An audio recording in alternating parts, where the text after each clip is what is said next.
My friend bids me come and see the ravens in the library, setting quiet pages free. My friend bids me come and see the ravens in the library. Merry meet everyone, this is FireMaiden over at the Crafty Cauldrons. Real fast before we get to this week's book review, I did want to do some quick advertising. This shirt, as you know, for the last I've been posting since the 1st of April, haven't I?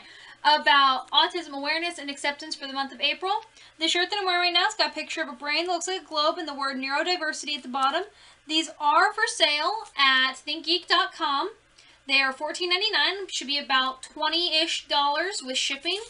And right now, throughout the month of April, all proceeds from the sales do go to the Autistic Self-Advocacy Network, so check her out. Anyways, this week's book review is The Norse Myths by Kevin Crossley-Holland. Now, I've tried to learn at least a little bit about every pantheon, but one of the first pantheons that I got really into and wanted to read a lot about was the Norse pantheon. And when I went to Hastings, this was the only book I could find. The only book I could find. And I still haven't found any other books, at least not at Hastings or any of my local bookstores, that I really wanted to read, because most of them do more of a history and do more of a thing about the people, not the stories about the deities. And that is something that this book does. So I was very lucky to get this book and get the kind of book that I really wanted. Again, given it was the only one in the store, no matter where I looked. Hastings failed me, sort of. Anyways, it has a quick introduction. Well, okay, I lied. It's not such a quick introduction. Let's see. Where's the end? Nobody knows. It ends right here. This is the introduction. I'll be perfectly honest and tell you, I haven't read any of it. Because that is a long introduction that has nothing to do with what I got this book for. But that's when it goes into the stories. And the stories make up this much.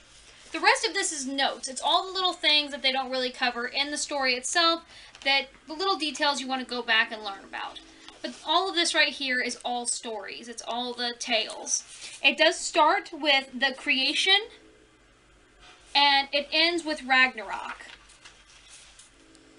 So it covers all of the tales, at least all the ones that I've heard, and it does cover all of them in good detail. There is one story in here, for the life of me right now, that I cannot remember which one it is, but they talk about a guy's family and all of his children and every single one of his children's names, and not a single one of these kids is brought up after that paragraph that describes each child, and for the love of me, I can't pronounce half the names. So it does go into really good detail. Now, I can personally say I've heard different variations of pretty much all of these, so I can say that based off of other stories I've heard and other versions I've heard, that this stays pretty close to the tales. It doesn't veer off, and don't worry, there's nothing about Marvel in here. Don't worry. It's all the genuine myths, and I really like how they do it. It doesn't sound school booky. It sounds like a story, like somebody sitting down with you and telling you a tale. My favorite festival, Heartland, here in Kansas, actually has a girl named Fiona that does a workshop on Norse and Celtic myth.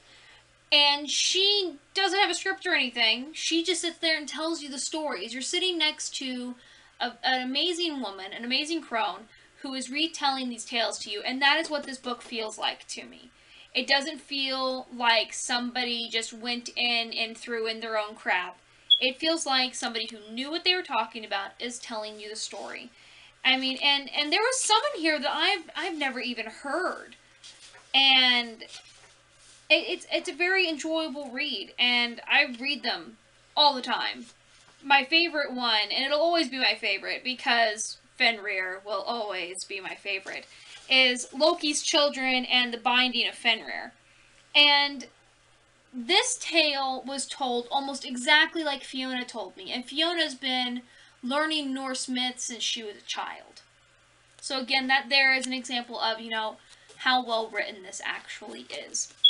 Again, you can take what I'm saying with a grain of salt because this is the only book on Norse tales that I have read, but I haven't felt the need to seek out another one because it seems so accurate to me based off of other tales I've heard. Unlike the, goodness, 5 books I own on Celtic and Celtic people. I mean, so many things vary, but it seems like this pretty much gets it all in a nutshell.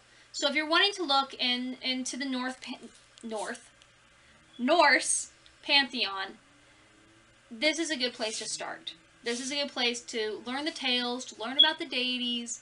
I mean, it doesn't go into the extreme personal detail of each deity, but it goes into each of those stories that you all want to hear and that you all want to read at some point, because they're the tales that everybody knows. So this is a good starting point for anybody who wants to learn more about Norse, and I definitely recommend it. Like I said, again, grain of salt, only one I've read. Now, thank you all for watching. I hope that you found this informative, and have a happy Autism Awareness Acceptance Month. And as it's coming up, in case I forget to say next video, have a happy Beltane when it gets here. Blessed be, and thanks for watching. Setting quiet pages free. 1 for fiction, 2 for truth, 3 for bikes and